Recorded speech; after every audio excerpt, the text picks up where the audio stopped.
The Andy Pollin Show.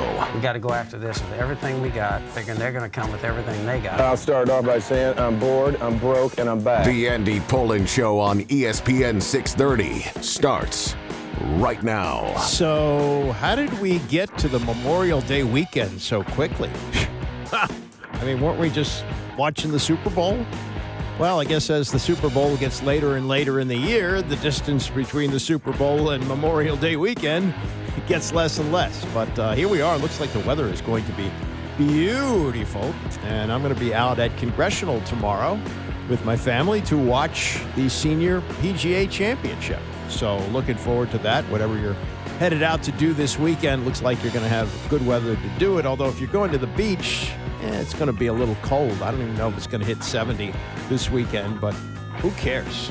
All the rain we had this week, glad that's out of the way. I know I don't usually start with the weather forecast, but it is, I don't know, somewhat slow. There are things going on, obviously. Looks like the NBA Western Conference Finals are going to be brief. Looks like Oklahoma City has by far the best team, and they won by 15 last night against Minnesota, and the Timberwolves had to have a big fourth quarter to make it as close as it was. So looks like Shai Gilgeous-Alexander, who was named the MVP of the league and had 38 points last night, has that team well in line to advance to the NBA Finals, and you know, we'll see what happens tonight. If the Pacers win again in New York, watch out. But the Knicks should have won that first game. I mean, they're the ones that coughed it up. So if the Knicks win tonight, I think they will go on to win the series. And even if the Pacers win tonight, I still think the Knicks can win. But it is going to be very, very difficult for the Knicks to come back from down 2-0 and losing the first two games at home. But, again, they would have home court advantage. And if it gets to Game 7, they would have that at home. So I was thinking about this. Dan Quinn, even though he's only coached 1 year with the Commanders, would you say right now he's the best coach since Joe Gibbs? Maybe not since Joe Gibbs 1, but Joe Gibbs 2 was the most successful coach of the Dan Snyder era.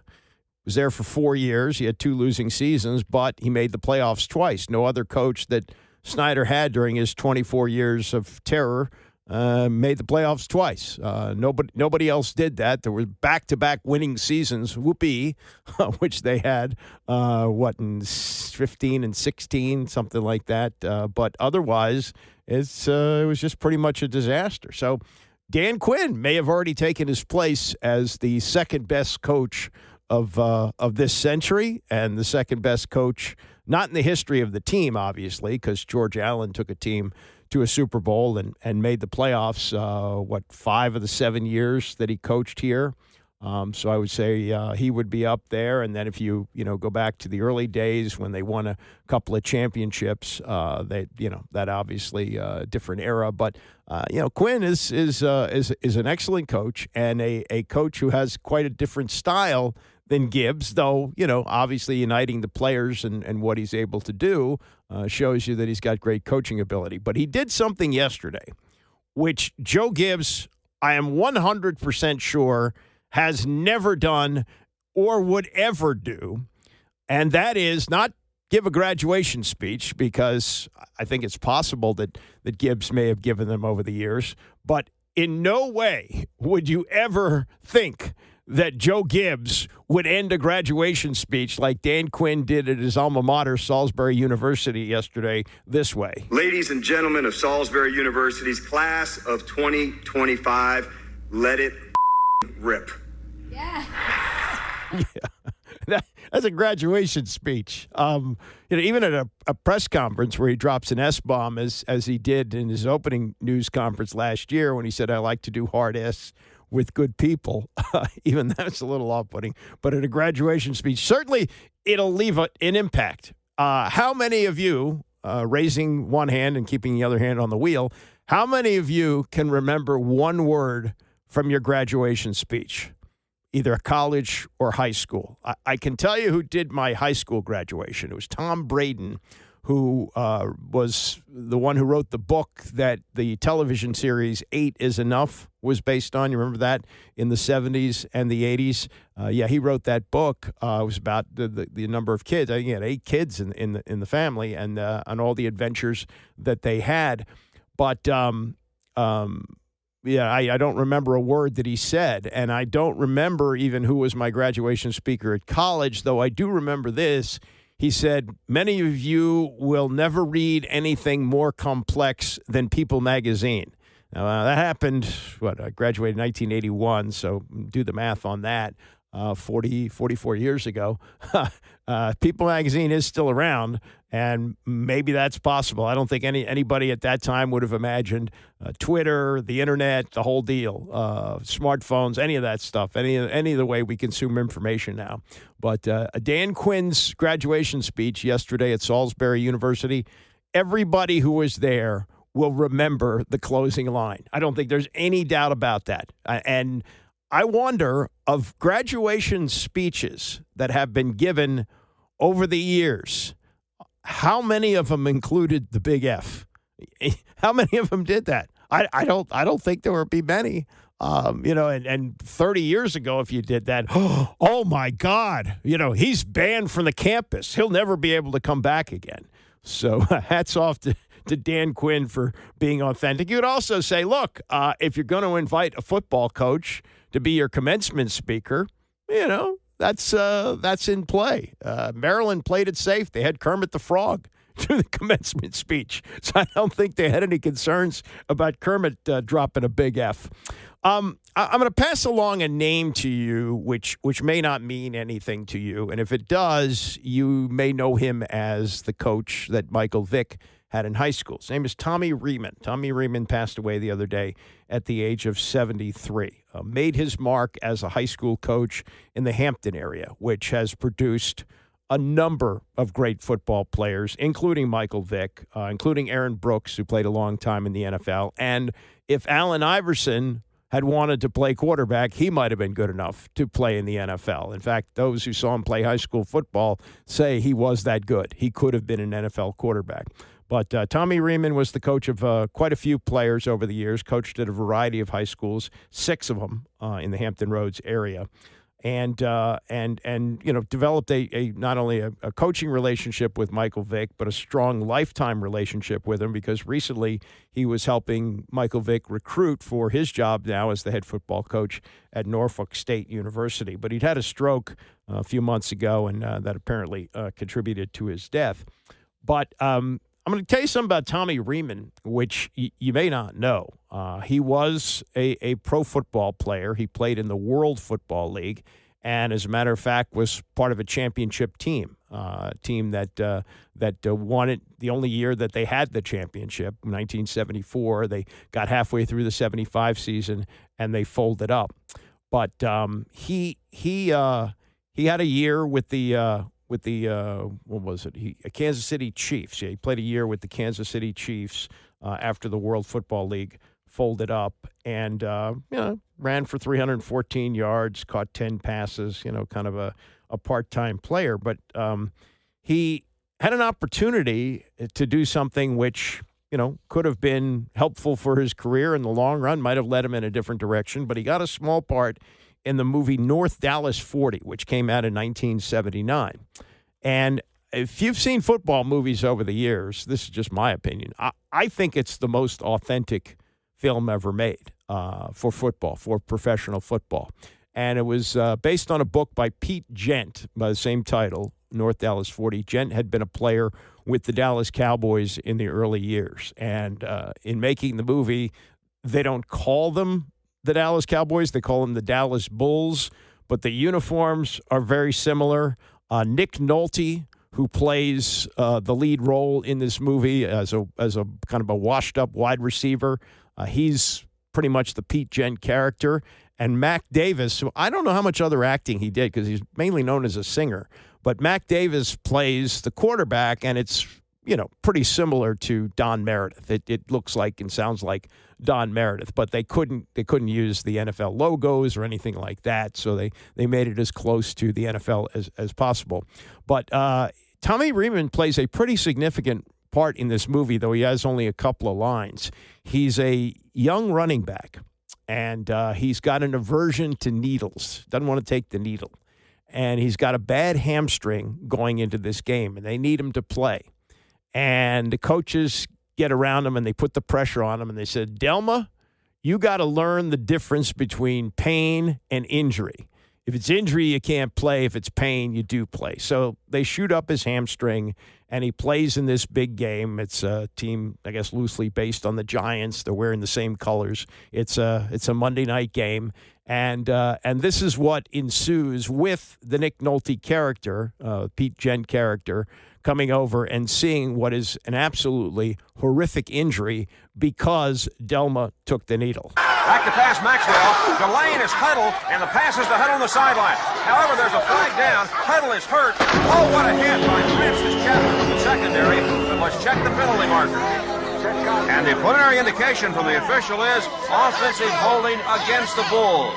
So instead of a gain for Huddle, it'll be a 10-yard penalty against North Dallas, and the play is erased.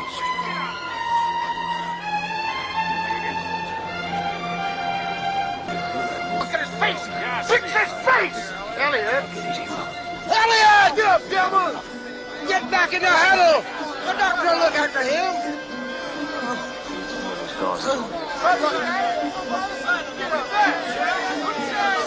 You get back in that huddle right now or off the field!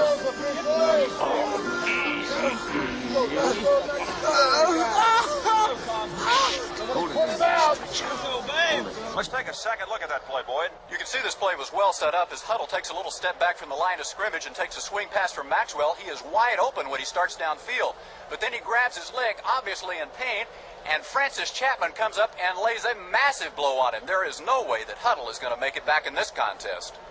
Man, you ought to see Delma's face. Not now, Poot. Yeah, Delma's face. Delma's face got smashed, and that's Phil Elliott, the Nick Nolte character, saying to the Mac Davis character, the quarterback, you should see his face. Not now, get back in the huddle. And it exposed a lot of the brutality of the NFL. And while the game has changed to some degree, it's still a very, very brutal game. It had John Matuzak in the movie playing, a big defensive tackle, and Bo Svensson, who is also a big guy. He plays his fellow defensive tackle, and they fire each other up by butting heads before the game and the whole thing. And probably the best line of the movie comes from Bo Svensson, who says, every time you call it a game, I call it a business. Every time I call it a business, you call it a game. And that was really the gist of the movie, that what we see and what we like as fans, it's kind of like the sausage factory. You don't really want to know how the sausage is made, and they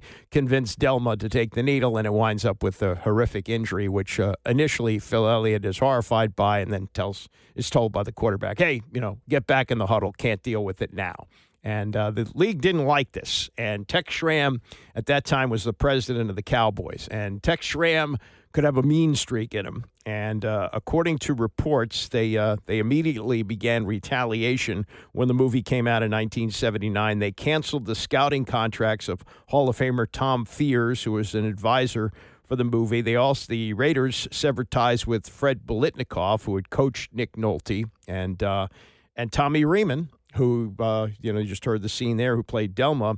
He was cut by the 49ers right after the film's release, and he went to his deathbed saying that he believed he had been blackballed by the NFL. So in remembering that movie, I just thought that, Tommy Riemann, kind of a forgotten figure in all of this, should be recognized. And while he is known for someone who coached Michael Vick in high school, he also plays a big role in really the whole history of the NFL. And I think that, while the movie exposed brutality, it also opened up a lot of eyes about how the game is played. And is it safer now? You can judge for yourself. But back in 1979, when that movie was made, forget it. It was, you watch tape of those days and players getting clobbered over the middle and everything that's been outlawed now. Yeah, I mean, that was brutality at its worst back in the late 70s. All right, yesterday in College Park, they introduced the new athletic director. Now, normally the only time we really care about the athletic director is when he or she is faced with hiring a new coach, either for football or basketball. I mean, we don't really care who they hire to coach the soccer team, even though they've had really good soccer teams, lacrosse teams. I guess they got track still. I don't know. They used to have tennis. It's hard to keep track. But Jim Smith, talk about a name that you might write in a hotel room that you're renting by the day. Jim Smith is the new athletic director at Maryland, and he's got some college experience. He worked at Ohio State, but his main background is in professional sports. And right now he's working for the Atlanta Braves and is actually going to stay in that job with the Braves until July because he's very involved in the All-Star game that's going to be played there. And whereas in the past, when positions like this were hired, they were men or women who had backgrounds only in college athletics. Now it's show me the money. And Maryland is next to last in the Big Ten in athletic revenue.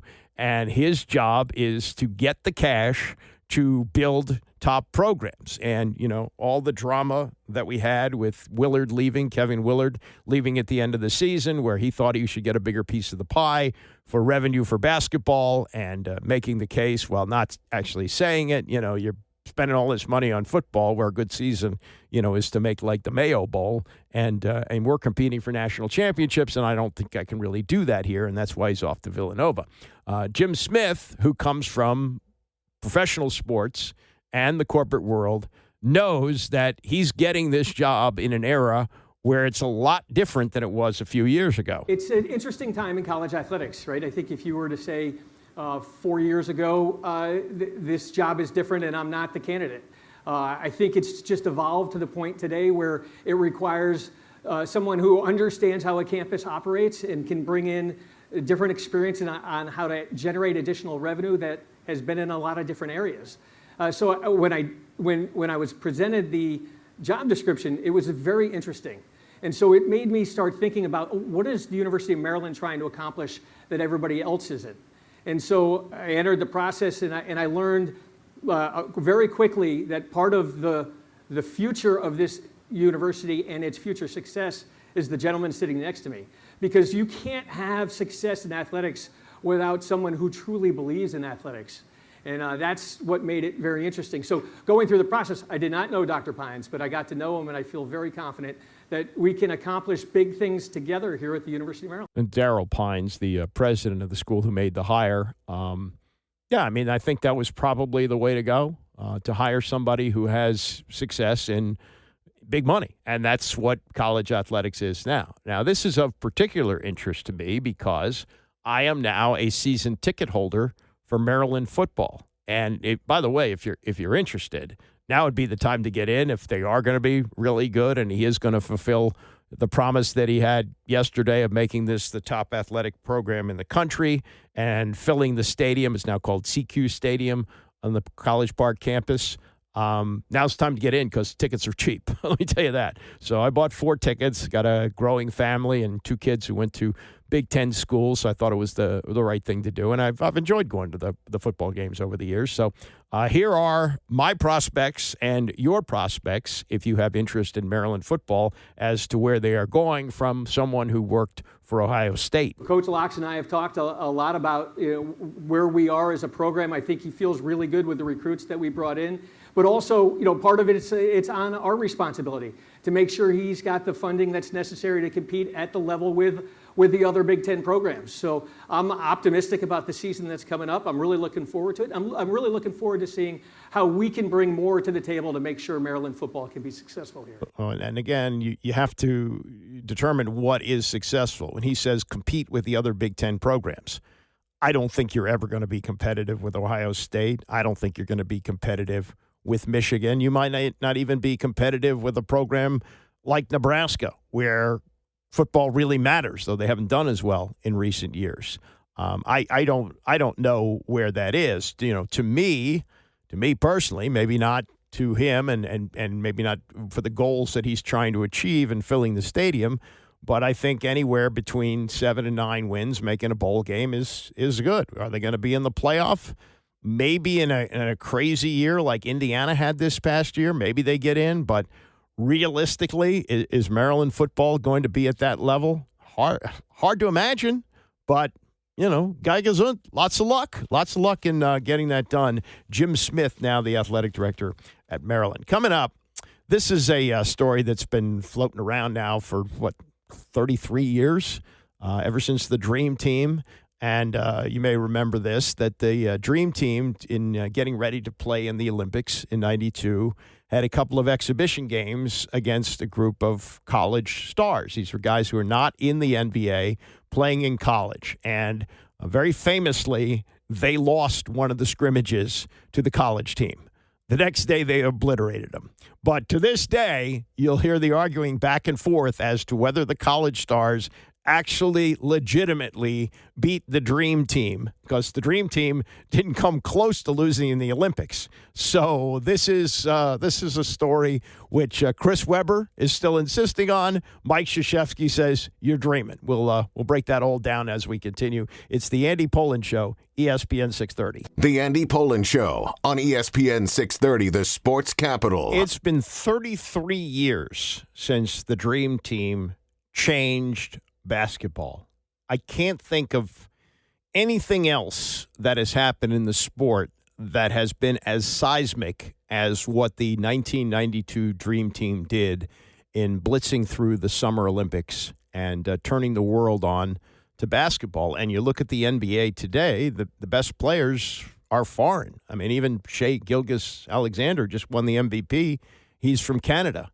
And I think that what they did was to show a game that can be played and can be very lucrative and also very fun to play. And so, kids who were watching that thought, yeah, that's something I can do. And I'm tall. I want to be an NBA player. And you look at the influence of foreign players, not just in the NBA, but through college basketball, and now some of them come over here and play at places like IMG Academy in high school to get ready to play in college or the NBA. And it's amazing to think what the game was prior to that. There were a few foreign players in the league, but not many of them. And then you had some Russian players who weren't even allowed to come over, and now it's totally different. So about 20 years ago, Jack McCallum was a longtime writer for Sports Illustrated, produced a film about the Dream Team. It's one of the better basketball documentaries ever made. And one of my favorite parts of it is where they're talking about the team getting together for the first time before they start playing exhibition games against other countries. They are going to scrimmage college all-stars. Now, the Dream Team had one player who had not yet played in the NBA, and that was Christian Laettner, who had just finished up at Duke and was going to be in the NBA with the Minnesota Timberwolves, but hadn't gone in yet, and he was on the Dream Team. And then the team that they were playing, some of them were his teammates like Grant Hill and Bobby Hurley, and one of them was Chris Webber, who had played at Michigan. There were a number of college stars, but certainly not up to the level of Michael Jordan and Larry Bird and Magic Johnson and Karl Malone and John Stockton and Charles Barkley. And come on, they weren't in the same league. And amazingly, the college all-stars, the select team as they called them, beat the Dream Team. And you go, whoa, look at that. Well, there was method behind the madness. And again, this is one of my favorite parts of the documentary, as Mike Krzyzewski sets the record straight. He was an assistant to Chuck Daly, who was the coach of the team. You'll also hear from Bobby Hurley, Michael Jordan, Karl Malone, P.J. Carlesimo, who was another assistant coach, Chris Mullin, and Charles Barkley on exactly what happened in that exhibition game. He threw the game. Chuck threw the game. If you look how much Jordan played and how he subbed guys in, not picking up, not making any adjustments. He knew what he was doing. It was legit. It felt tremendous. What we were doing that day, they couldn't stop it. There are kids who believe in Santa Claus, too, and the Easter Bunny, and now that they've grown up, I hate to burst their bubble, but it was a game thrown. Not many people would have done it. And he did it. It was gratifying to Chuck for us to get our butts beat like that, because now we had to listen to him. From then on, he had a way of just saying, you could lose. After fixing his collars and his hair, his speech was, anybody can get beat, so you gotta be ready to play. And I think that's the only speech he ever gave us. The message got across. I mean, Chuck couldn't have been happier, I'm sure. It was brilliant on Chuck's part to be able to orchestrate that and play along like he didn't. Why didn't he tell you guys? We probably would have screwed it up. The next day, training camp ended with a rematch against the college kids. And once play started, everything made sense again. The tables were turned drastically. We showed them why we are who we are. We pretty much beat them by 100. They couldn't score.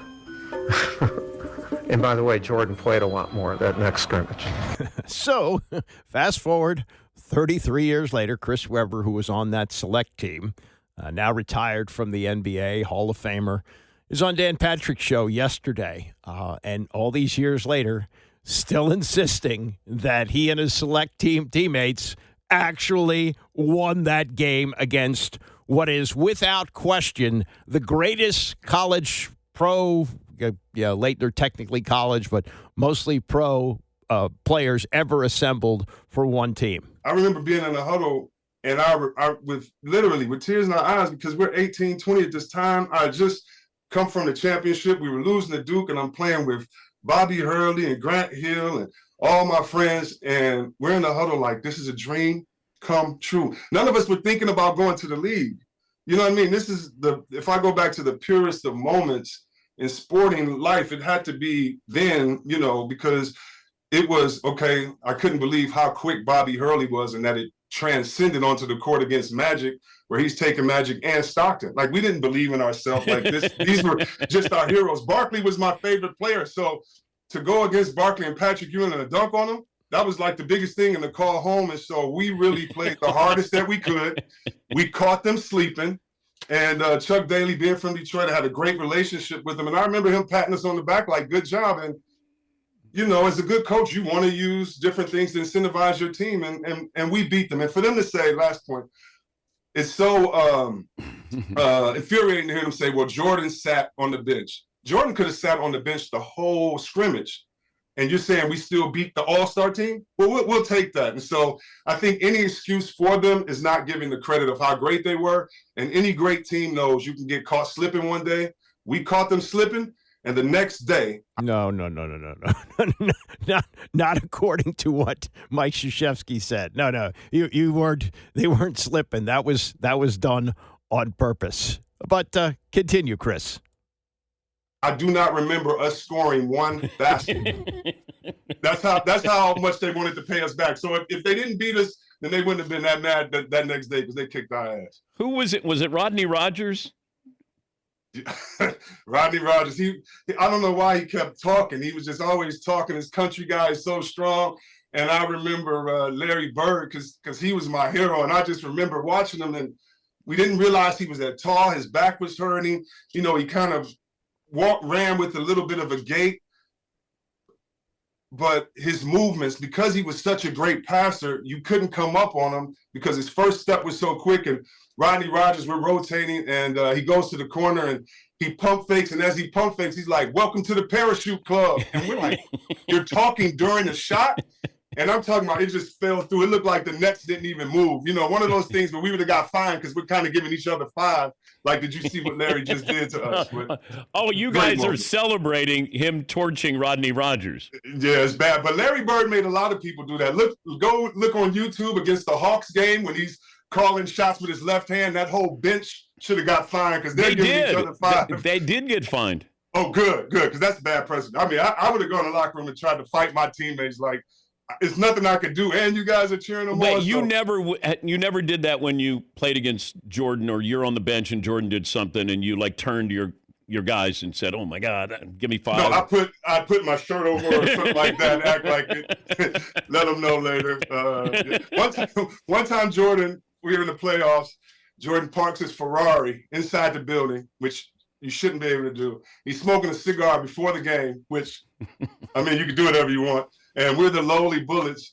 And Juwan and I are getting off the bus, and Juwan's very close with him. And he's like, Juwan, who's guarding me tonight?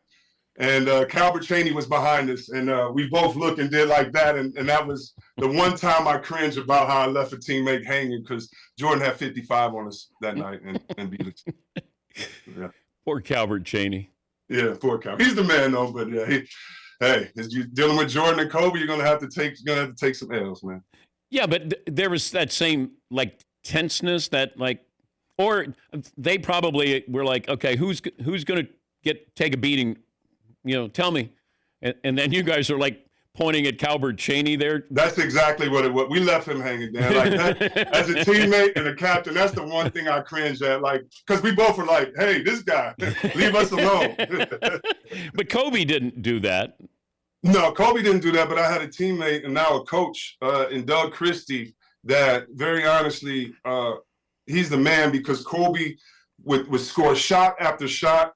Doug would play it correctly, hand in his face. I saw him tap Kobe on his head before and things like that. Oh, and wow. It didn't stop him. It didn't stop him. And after the game, you know, him looking himself in the mirror like, I did all I could do, and he get 44 and I'm ready for tomorrow. You know, you gotta have some big nuggets to do that, and teammates that do their job, knowing that it's an uphill battle. Man, it's so great playing with guys with that commitment, because it makes you commit that much more. You can't tap Kobe on his forehead on a jump shot. Oh yeah, a lot of it. Oh yeah, you know how guys tap you on the elbow? Yeah, I know that. Oh yeah, on the forehead on the shot. On the forehead? Oh yeah, on the forehead. Damn, that would piss me off. Yeah, a little Lance Stevenson, you know, all that stuff. Yeah, blowing in your ear. You gotta try anything. Man. You didn't do that though. No, I think against Akeem, I pushed and, you know, tried stuff, but it didn't work. Didn't work. Doesn't seem like Akeem would get agitated with anything. No, and you're hoping one guy, like whether he makes the shot or misses the shot, you're hoping he misses it and starts to complain. And then you've done your job, because at least he's thinking about something else while trying to destroy you. I can't imagine somebody tapping Michael Jordan on the head. Even Kobe. I can't imagine that. I want to, you know what? I couldn't either, but I played with some guys that I think would, like a Vernon Maxwell. Oh, yes. Vernon and Alvin Robertson seem to be the craziest guys that, like, there have been crazy guys, but those are two guys that might be on the Mount Rushmore. Yeah, and you know what? You're so right. And what's so great about guys like that, I think people think that, you know, and I'm sure Draymond must do this, but I think people think that they're a distraction, and really what it is comfort, because we needed what Vernon Maxwell had in Sacramento our first year. Jay Will, White Chocolate, needed that, because if he gets that every day in practice and you get tired almost like of your big brother, then you understand when these other guys do it, it's nothing, because you're getting, you know, abused all the time. And so those guys make locker rooms better, because they do set an expectation where you have to be more accountable, because you know this guy over here is crazy giving it his all. That's Chris Webber yesterday on the Dan Patrick Show, still insisting that he and his select team teammates beat the Dream Team in 1992. As Mike Krzyzewski said, yeah, there are some people who believe in the Easter Bunny as well. All right, coming up, Tom Pelissero was on the Dan Patrick Show yesterday. Some follow-up on the Tush Push and more memories of Jim Irsay, who left his mark as an owner of the Indianapolis Colts, and some really cool memories of him from Jim Nantz and Pat McAfee as we continue. It's the Andy Pollin Show, ESPN 630. Who would have guessed that in 2025, Tush Push would be so accepted into the sports lexicon? You know, Tuchus, Puchs, whatever you want to call it. I mean, it's just funny. It's just funny to think, you know, all these years of watching sports and nickel defense, you know, whatever you want to call any of the plays that we have, you know, ground and pound. Tush Push. Tush Push. Sounds like something out of a Mel Brooks movie, but it has been a hotbed topic all week long, and I don't know whether this will resurface again, but the NFL, they don't seem to really like it, but there's enough support from enough teams to keep it in place. They needed 24 of the 32 owners to say get rid of it. Only 22 of them did. So tush push. We'll be back to what Tom Pelissero said about it yesterday on the Dan Patrick Show. Also, some more tributes to Jim Irsay, the owner of the Colts, who passed away the other day. His daughter Carly will take over as the owner of the team, and I would imagine it will stay in the family. You know, sometimes these teams get sold, like the Seattle Seahawks are going to be sold. I think it's this year or next year, and it has something to do with the way the tax laws work in the state of Washington. But Paul Allen owned the team. Paul Allen, the founder of Microsoft, and he passed away 5-6 years ago. Never married, never had any kids, and the team went to his sister. And his sister doesn't want to own the team, but because of the tax laws, there's a big benefit in holding on to it until now. So it's going to be interesting to see what they sell for, because it's been only 2 years since the Commanders went for $6 billion. I'll bet if they went up for sale today, you know, especially with the way things have turned around with this ownership, they might get $8 billion. They might. And Seattle's not as big a market as Washington, but they got a good stadium to play in. That's another factor in this. This stadium deal for D.C. still isn't done, and because of the certainty of that and the fan base and everything else, they might top 10. And by the time the Cowboys are sold, if they are ever sold, you know, who knows what they're going to go for? $20 billion down the road may not be out of the question. Nationals. What do we make of the Nationals? Well, at least they're getting some hitting now. They're still lacking the pitching to think about them as a serious contender to make the playoffs, but they played much better lately. They've won their last 5 games. They swept the Orioles over the weekend in Baltimore, and now they just beat a good team in the Braves, pretty good team, in 2 games. One of the games was rained out. They're going to make that up in September. Now they got another winning team coming into town tonight as the San Francisco Giants open up a weekend series. But we're looking at these young players really developing. And Robert Hassel scored the winning run last night. He had 2 hits. He also stole a base. They've been waiting a long time for him. He's had some injuries in the minor leagues, but that's another young player that can be added to this core. And it's a core of players that they got mostly in the Juan Soto deal. And if you look at these prospects, these were Padre prospects. He's now on his 3rd team since then. He's played with the Yankees. Now he's playing with the Mets. Not going anywhere with the Mets with the contract that he's got. But the haul of players that they got really performing. Mackenzie Gore has got a losing record, but he's leading the National League in strikeouts. He gets the start tonight. And James Wood is really becoming a star player in baseball. Got a lot of tools, not just his ability to hit home runs. He's good on the base paths. He's pretty good in the outfield. He's a guy who could be a superstar. And read from a column yesterday about him in USA Today. Barry Verluga's got a look at him today. And he writes about A.J. Preller, the general manager of the Padres, who made the deal. The 6 players sent to Washington for Soto and Josh Bell, who's back here and really struggling at the plate right now. But they think he can turn it around in the second half. But he says that after he made the deal, he came down to the clubhouse. The staff expected a celebration because, hey, you just got Juan Soto. Preller exhaled, according to a person who was there. He said something that amounted to this: oomph. I just traded the next superstar in the game.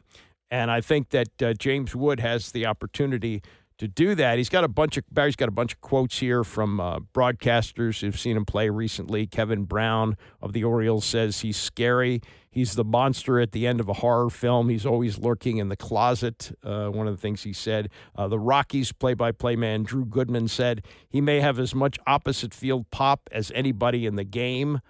He's like a left-handed Aaron Judge. Color analyst Jeff Hewson replied, that one sends a little bit of a chill up my spine because when it comes time for free agency, who better than the Yankees to make a run at him? And it's a ways off. I think it's another 5 or 6 years before you really have to worry about that. But if he hits free agency, left-handed Aaron Judge in that stadium, oh, boy, they pay the moon for him. And at that point, Aaron Judge is, probably coming to close to the end. He's maybe late 30s at that point.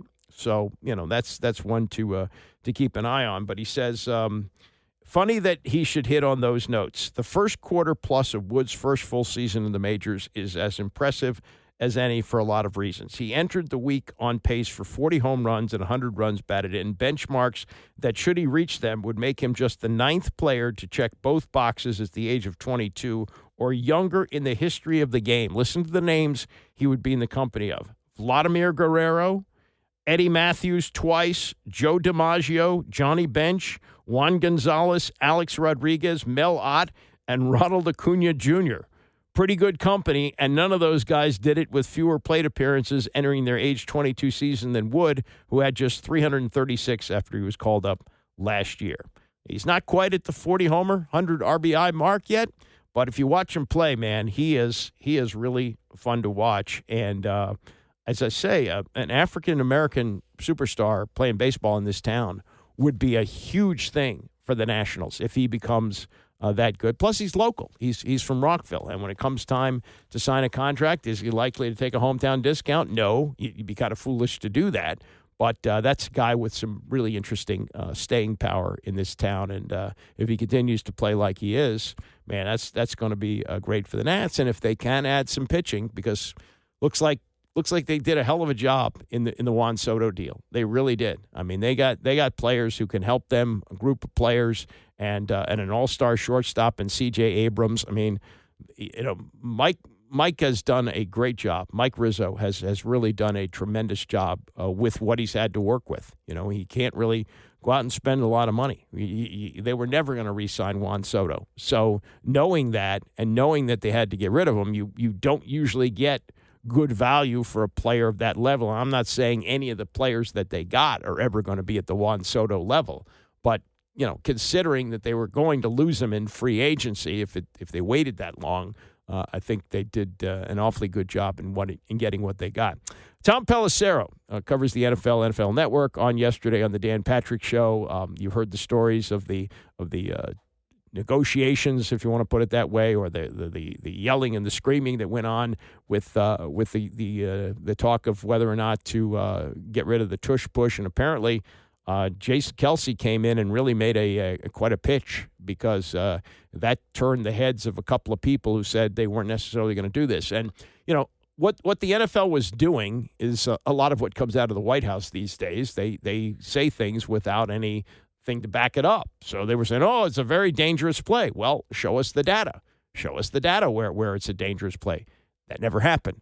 Here's Tom Pelissero on that and how the tush push stayed in place. This is, and I've covered the league over 20 years, this is the first time that I can remember that you had the competition committee strongly in favor of a health and safety related ban on a play, that you had the medical committees, that you had the medical people with the NFL all saying this needs to be outlawed, and it did not pass. But this was also the first time that a rule was brought forth with health and safety related reasons to do it where there was no injury data. So that's the complicated part here, is usually these health and safety rules, it's like a rubber stamp, because it's, hey, we want to make the game safer, we want to avoid lawsuits, we want to avoid liability, all those things, but usually have injury data to back it up. In this case, what you're arguing is, hey, no injuries have occurred.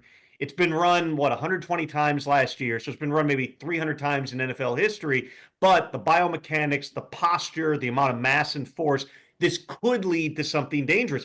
That ultimately was not a compelling enough reason to get the 2 extra votes.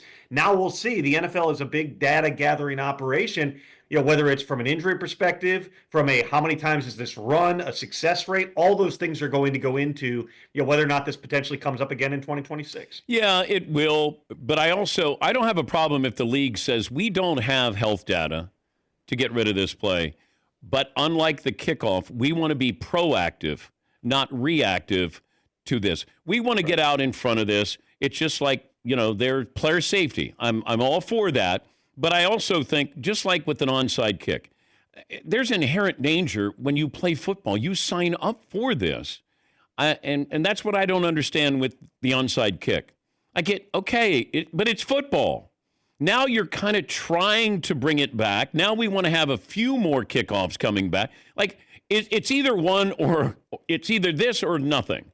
Like, I don't think you can kind of go, not many guys got hurt on kickoffs last year that we thought, hey, how about we do this? Or the onside kick. How about you kick from the 34, not the 35? Like, what are we doing?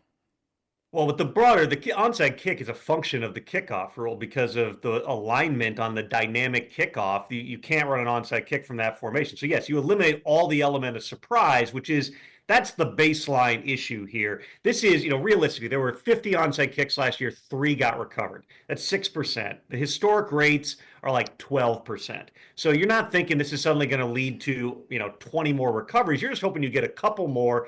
You see what happens here. But without the element of surprise, it makes things really, really difficult. There's not a clear answer. To go back to the broader kickoff issue, that was about you're trying to reduce the space and speed. It's physics is what it is. You're going, okay, last year they wanted the return rate to be really low to make sure that the injury rate went down. Now, okay, it seems like this is a positive change. So now let's change the touchback rule. Let's try to generate more returns and see if that continues to go forward. The NFL generally does these things very incrementally to make sure that it's not like the pass interference review disaster back in 2019 where they passed a rule before they wrote it and then nobody could enforce it. And finally they just went, forget it. We're just not going to overturn anything. That's what they want to avoid. Onside kick, though, there's not a clear answer here unless you really seriously consider the thing that Philadelphia has been proposing for the last probably 5-6 years, which is a 4th and 20, let's call it, alternative where it's one play, it's make it, take it. That would be a fundamental change to the game to some people who think it's gimmicky, but ultimately, Dan, that might be somewhere along the line where we end up. Well, we'll see. I mean, I don't know what the injury rate on the kickoffs is. I got used to what they did last year. It looked odd when you first saw it, that the two teams would line up 5 yards apart. But, as time went on, it seemed normal. And I liked what Dan Quinn did. He wasn't kicking it out of the end zone, wasn't giving it to the other team at the 35. Maybe they bring it out. But, he said, what Quinn said was that this would fire up the team when they would make a stop. I guess it's the 30 now. Their proposal is that it would bring it out to the 35 to make it even more difficult a decision to kick it out of the end zone. The NFL without the kickoff, I guess you get used to everything. Anything is possible. But I just think that game would be missing something if it didn't have that. Now, the other thing that came out of this stuff at the owners' meetings was the approval for the NFL players to participate in flag football. It's only going to be 10 guys. Only taking a team of 10 NFL players to participate in the LA Olympics in 2028. How significant is this? Well, it really becomes significant if a star player has an injury. Particularly a career-altering injury, which can happen. There was a player named Robert Edwards who was a great rookie for the New England Patriots probably 20 years ago. That's when the Pro Bowl was still played in Hawaii, and he suffered a devastating knee injury playing flag football in the sand, and his career was altered. Barely made it back to play in the NFL. And they've since done away with things like that. They don't do those kind of things anymore. As for flag football, all it takes is one injury and everybody wigs out. But for now, they're on board. Here's Pelissero on the approval of flag football for the Olympics. There's enthusiasm at every level of this from the stakeholders, from the league office who see this as part of their global expansion plans, to the teams that like the idea of, again, making more money, because if you can continue to increase international revenue, that's only going to help the value of your franchises. The players, for the most part, not everybody, there are some guys who have said, I'm not going to get involved with that. I don't make money to play flag football, but a lot of players are going to want to do it here. But I would say the NFLPA also has expressed, enthusiasm for this, but they still got to work out, Dan, some of these rules. There's questions about injury protections and insurance. And, even though this is going to happen in the early portion of the 2028 games, and so it's going to end before training camps, there's still going to be some players who go, wait, I'm using my whole off time, my whole spring and summer to get ready for this, and then I'm just going to plop down 2 days later and go into training camp. So there's some questions there. Unions defend wages, benefits, working conditions, and all those things are subject to further evaluation here. So those are going to be ongoing conversations. They're going to actually have to come to an agreement. There's like a round, okay, we like this idea. We all want to make more money. Let's work on this together. But the details still have to be worked out in terms of how the process works over the next few years. And I asked this question to a bunch of the people who've been involved in these conversations, just like every other Olympic sport, there's like different qualifying things, and there are national teams, and you have this vision of, okay, you might have, let's say, forget Team USA for a second, because that's the team that's going to have the most options, but let's say you're Korea and you've got, hey, we can get Kyler Murray, we can get Kyle Hamilton, but we're not going to have him until 2028. Well, you're going to have to qualify before that, and if the current Korean national team isn't any good, those guys are going to get left out. So that stuff, from my understanding, really starts next year and then heats up in 2027.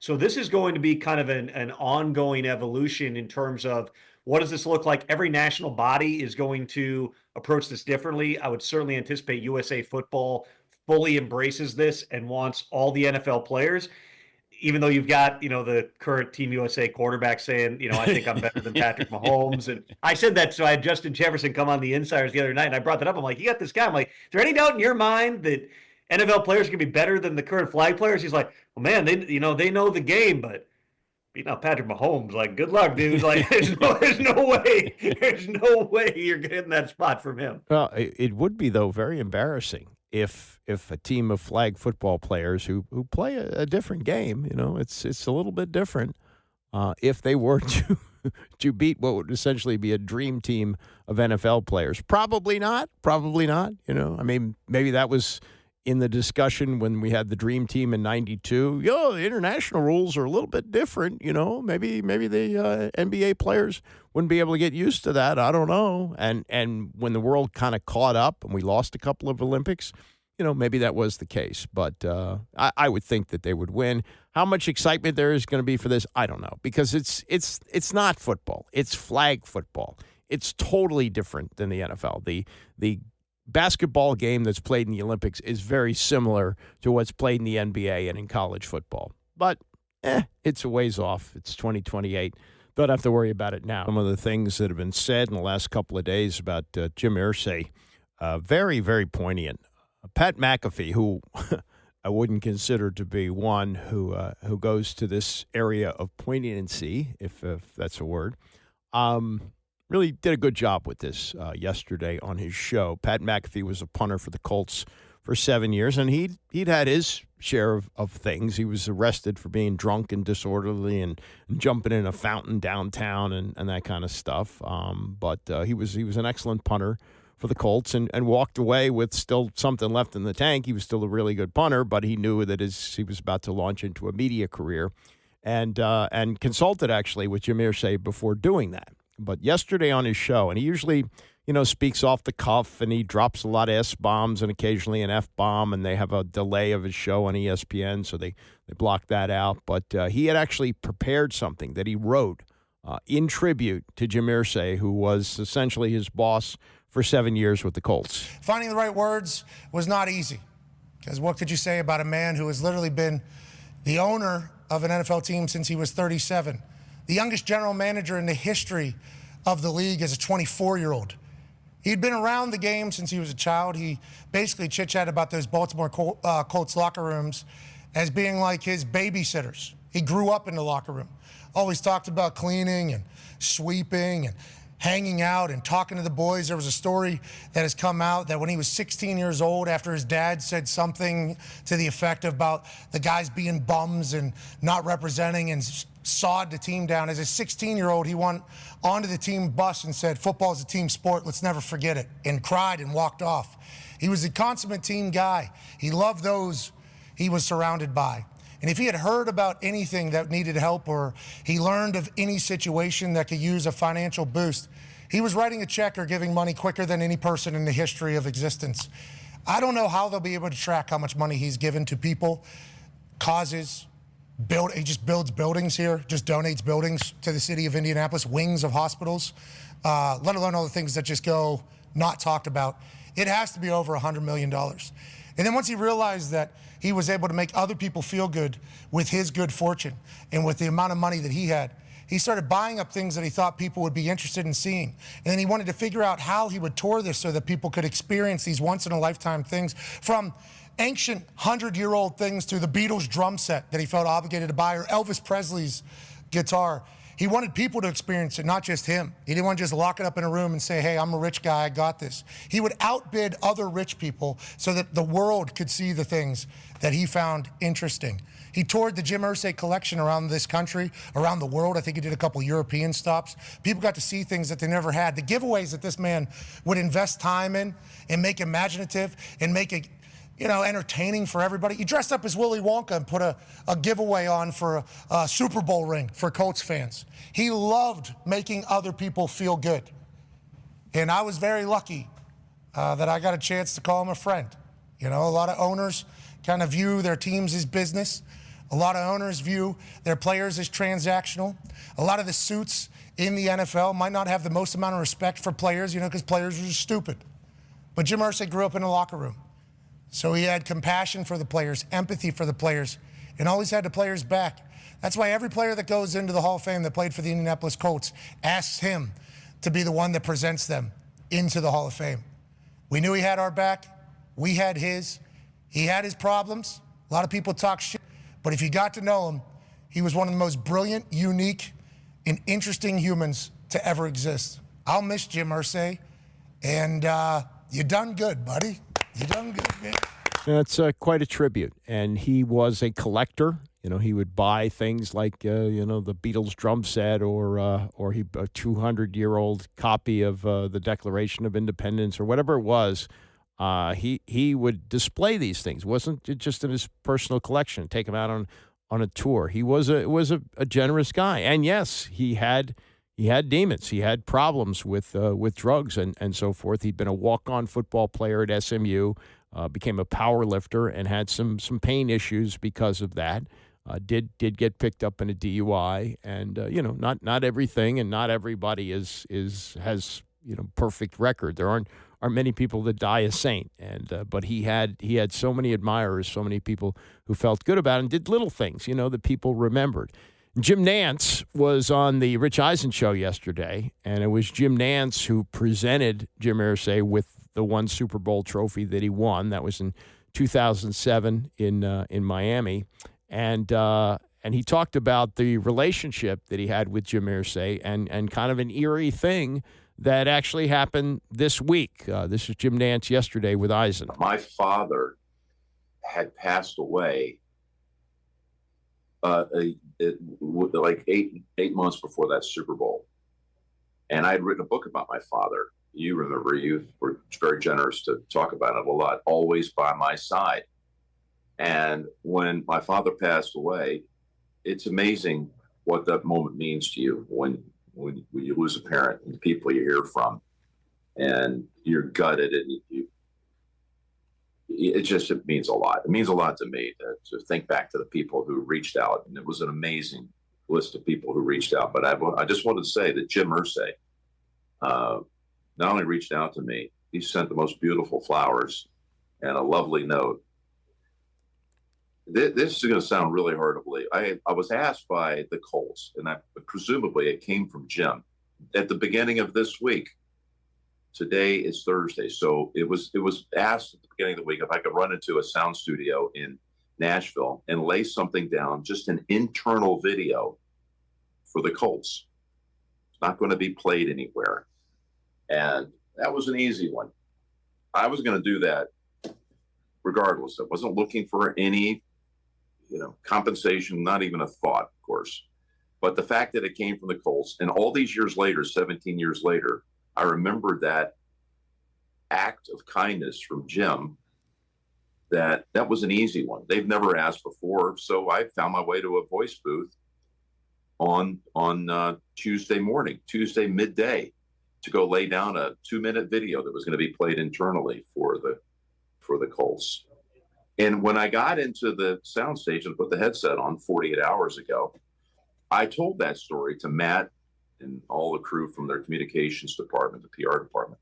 I told them how I always have a special place for the Colts and Jim Irsay because of what he did when my father passed. And 24 hours later, after I told that story, Jim was gone. So, I've got a heavy heart. He was, I think, misunderstood by a lot of people.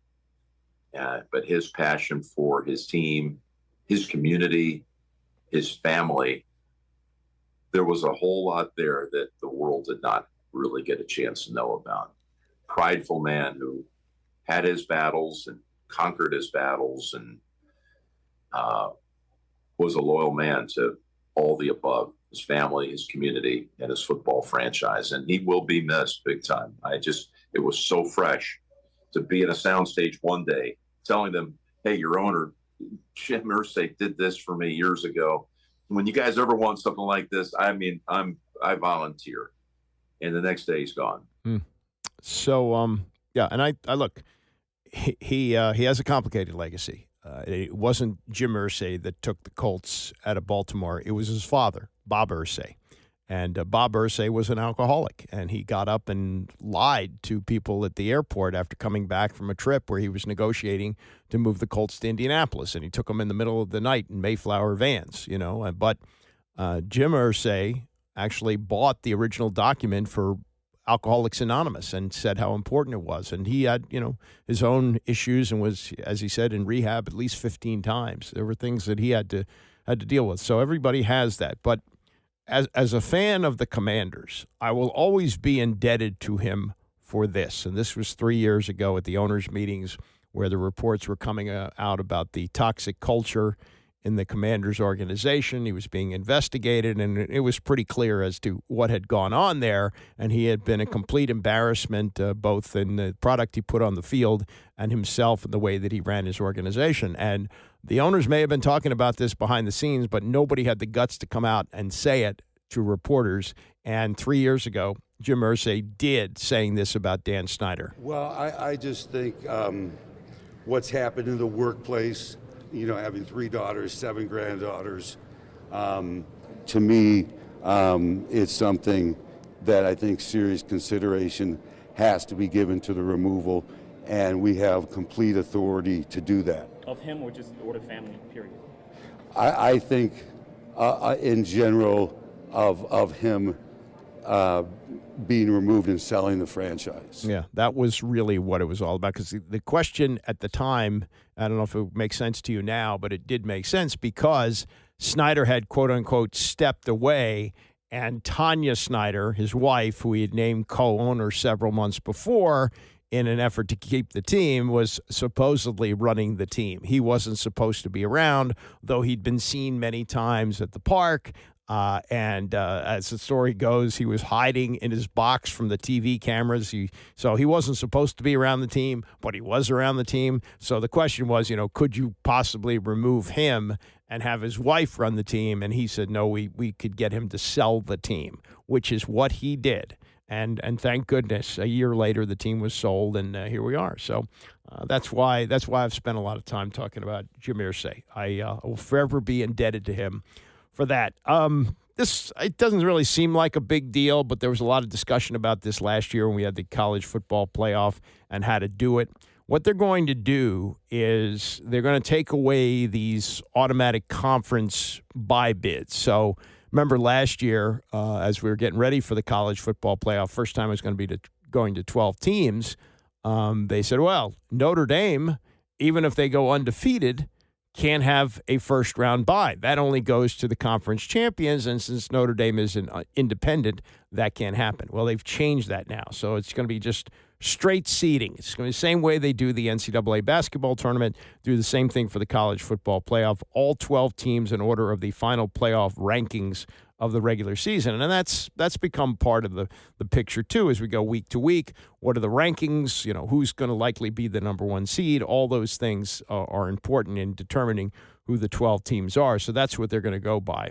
So we won't have an opening round bye for the 4 highest-ranked conference champions. It'll just be the 4 highest-ranked teams, regardless of conference championships. And in the case that one or more of the 5 top-ranked conference champions rank outside the top 12, that team or those teams will move into the top 12 and displace any non-conference winners. So they're still putting a little bit of pressure on you to be in a conference. There still is a slight disadvantage in that for Notre Dame, because that would be the tiebreaker there. That if it is a tie, that the team in the conference gets in. But you know they want to have Notre Dame in. Notre Dame means eyeballs to the television set. Those are the big factors there. The quarterfinals are going to be held in the Cotton Bowl, the Orange Bowl, the Rose Bowl, and the Sugar Bowl. Semifinals in the Fiesta Bowl and the Peach Bowl. Championship game is scheduled for Monday, January 19th at Hard Rock Stadium in Miami Gardens, Florida. I said this year when it happened that late that we are now, the way things line up, we're in the teeth of the NFL playoffs, which dominate that period of time. I don't think there's any bigger time for sports on the calendar than the lead up to the Super Bowl. And January 19th is just too late to have the college football playoff. It comes right in the middle of the NFL playoffs. It takes a back seat. If in a perfect world, because they start the college football season Labor Day or before Labor Day weekend. But that's really the big kickoff now is Labor Day weekend. The NFL has abandoned that for now. I think when they go to 18 games and have 2 byes, they're almost certainly going to have to start on Labor Day weekend. But if they can get the college football championship game to be played on New Year's Day, I think you got something there. That's always been the traditional wrap-up of the college football season. It had been for years and years and years. It made sense. New Year's Day was for college football. That's, occasionally it'll intersect with a Sunday in the NFL, and, you have to work around that. But if it comes like in the middle of the week, that's when it should be, because January 19th, just too late. Doesn't have the juice. Just doesn't. But that's the plan now, and with all these extra playoff games, and they're all money makers. That's what they are.